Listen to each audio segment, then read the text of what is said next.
Welcome back to another informative and exciting episode of podcast where we cover everything cannabis and hemp. If you haven't subscribed yet to our channel, please do so, as this will help us sustain our channel. And remember to cannabis responsibly at all times. Welcome to another episode of podcast. And today's episode with Mr. Mosa, we still have him here. We're going to be discussing how load shedding is affecting your gardening, and he will tap into it and try and give you some what are we going to say? Insight and solutions, possibly. Yeah, possible. Yeah, some techniques to get around it. Alrighty then. All right, thanks, Mo. Thanks to your viewers. Welcome to the podcast again. As a cannabis enthusiast and a home grower, I have had the interesting proposition of maneuvering around load shedding. As those of us in the cannabis hobby do know that the light period is very important to how you grow your cannabis and in what stage. Outside of the autos are a different story. For those of you that know, they'll flower regardless of your light period. At 5 weeks or 4 weeks, they'll start, whether you like it or not. But for me, that is a downside. I like to have a bit more control. I have grown autos in the past. That was in the height of summer and I was growing outdoors, so I didn't have the unique challenge of load shedding today. But here I'm at my house in my grow tent, and thank goodness that I was done vegging before stage 6 hit. So now I was able to go into flower.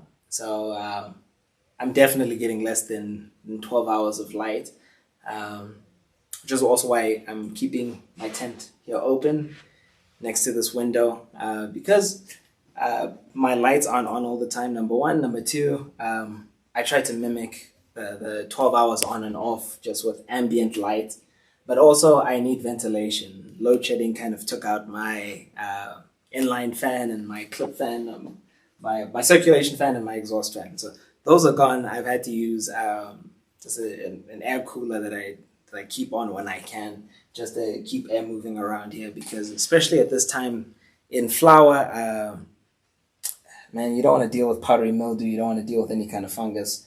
And because of load shedding, a lot of my little clones, I've had to force them to flower. They're not nearly as big as I wanted to veg, but we're here. So I think one technique that we can utilize in lieu of load shedding, and this is not during this time where we're still at the mercy of the season. Had this been early on in the season, what you could do is you could veg outside, just bring them in, make more space outside, and then flower them indoors. It also helps with the temperature, because we've been having some temperature swings every time it rains. I think temperature drops like 10 degrees. And here's the place that I have the most temperature control over. So load shedding has been very interesting. It's definitely a thinking exercise, but it's nothing that you can't get around. My foliage is fairly healthy. I'm still in my stretch period.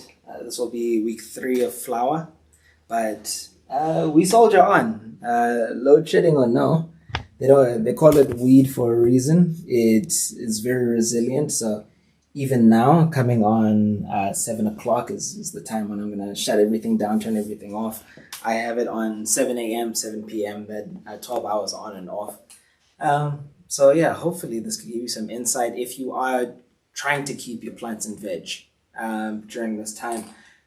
Do what I've done here. If you can, I know they have those battery operated lights. Hang those, keep those on just to keep them awake during the periods where load shedding is doing its thing, just so they don't flip into flower.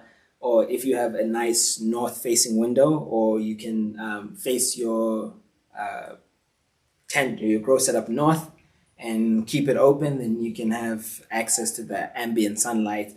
Although it is filtered through a window, it should be strong enough just to keep your plants awake during their veg time, just to keep them there as long as you need them to, and then you can do whatever you need to do. So you mentioned that you forced them to flower. How did you do that?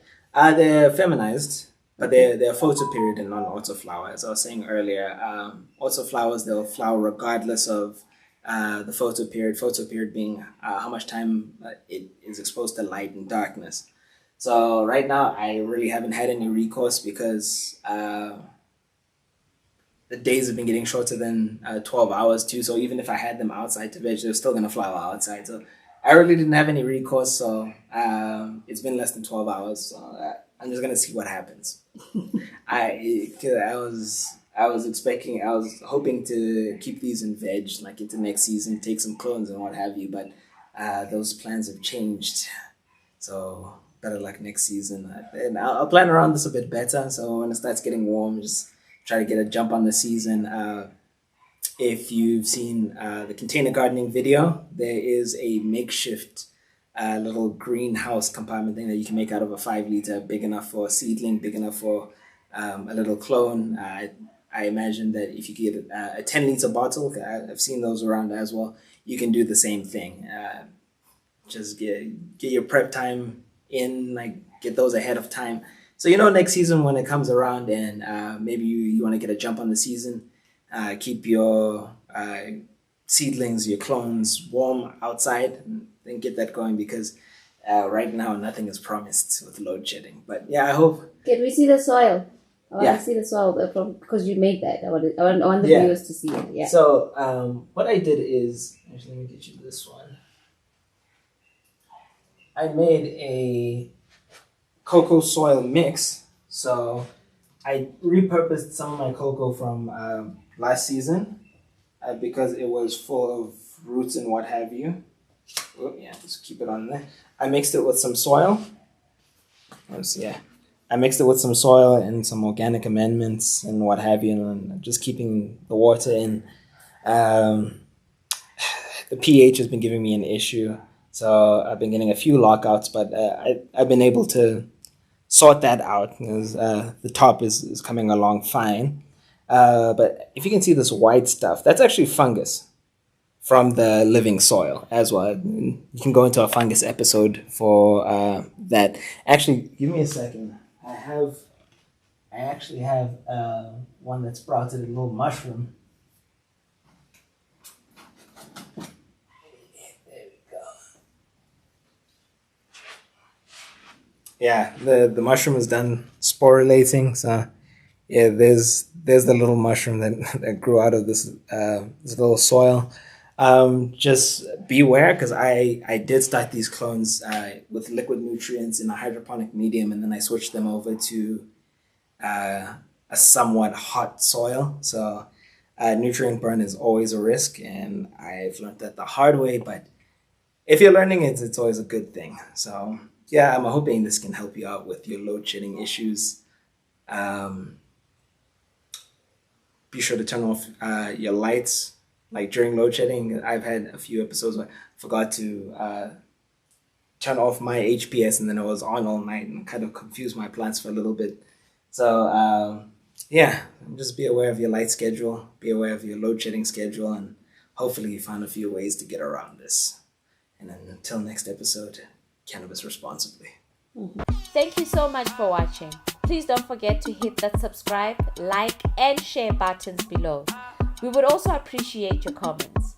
And remember to cannabis responsibly at all times.